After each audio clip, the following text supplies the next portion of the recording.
اور حج و عمرہ کی راہ اگر تمہارے لیے کھول دی جائے تو ان کے تمام مناسک کے ساتھ ان کو اللہ ہی کے لیے پورا کرو۔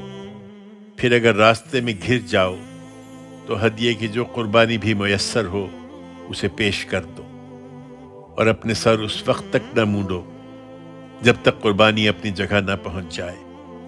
پھر جو تم میں سے بیمار ہو یا اس کے سر میں کوئی تکلیف ہو اور وہ قربانی سے پہلے ہی سر منڈانے پر مجبور ہو جائے تو اسے چاہیے کہ روزوں یا صدقے یا قربانی کی صورت میں اس کا فدیہ دے۔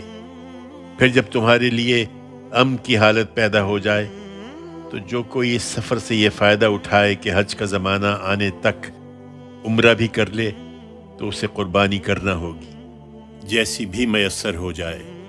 اور اگر قربانی میسر نہ ہو تو روزے رکھنا ہوں گے، 3 دن حج کے زمانے میں اور 7 جب حج سے واپس آؤ۔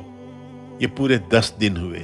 اس طریقے سے ایک ہی سفر میں حج کے ساتھ عمرے کی یہ رعایت صرف ان لوگوں کے لیے ہے جن کے گھر بار مسجد حرام کے پاس نہ ہوں۔ اس کی پابندی کرو اور اللہ سے ڈرتے رہو، اور خوب جان لو کہ اللہ سخت سزا دینے والا ہے۔